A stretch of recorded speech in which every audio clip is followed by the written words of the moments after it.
Joe Biden's campaign has actually asked TV networks like CNN to stop booking the president's personal lawyer, Rudy Giuliani. They say he's obligated, or his obligation is to protect the president, and he's willing to lie to do so. So should TV networks book guests that are known to lie on air? Yes.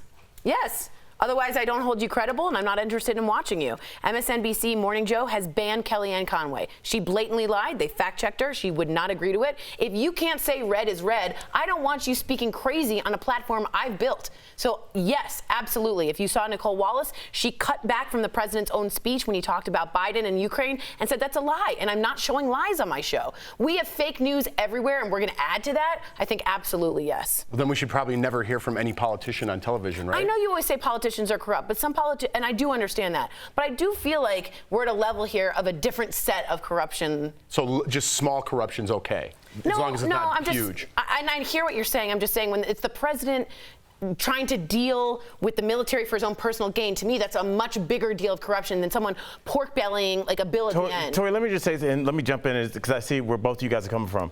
Jeff, as I see where the pork belly comment came from? I didn't see that one. I was going to jump right up. Add an amendment for your state. As I sit here right now, I see Brandon London at his computer. I see Lindsay at her computer.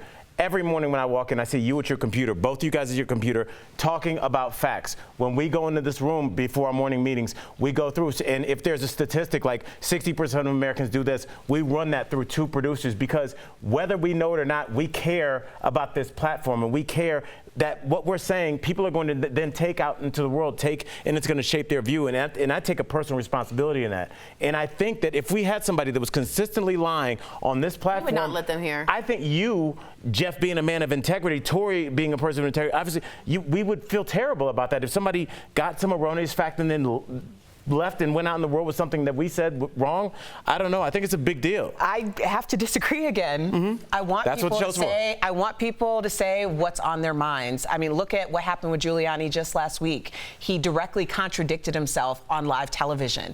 Everybody wants a platform and they want to be able to run their mouths. We know how much you can say that you may not necessarily have intended to say after doing 2,000 hours of live television. I think that the truth comes out when you're giving the latitude to say what's on your mind. And when we get those pieces, everyone wants to keep censoring people and like, well, you're not saying what you're supposed to be saying according to our format. But it's not our format. Some of those are blatant lies. No, and I get that. Right. But let them do it. See, I don't agree with that. I totally think you have to give them enough rope. I do. I absolutely believe that, because I think that when we start to push people into private rooms, I would rather you be overt about your intentions than covert. You can be overt, but I don't want CNN to have you on that program, because that should be relegated to a higher scrutiny of who's telling the truth. I agree, but I also think that there's the room to actually clarify and fact check after, especially when it's something that's erroneous in a way that no one can come back and say that you're wrong. But let's say you just see that and it's a clip, because we're all in Clipville, right? And you take it and run. You don't have time to see the fact check. I think it's spreading fake news like wildfire.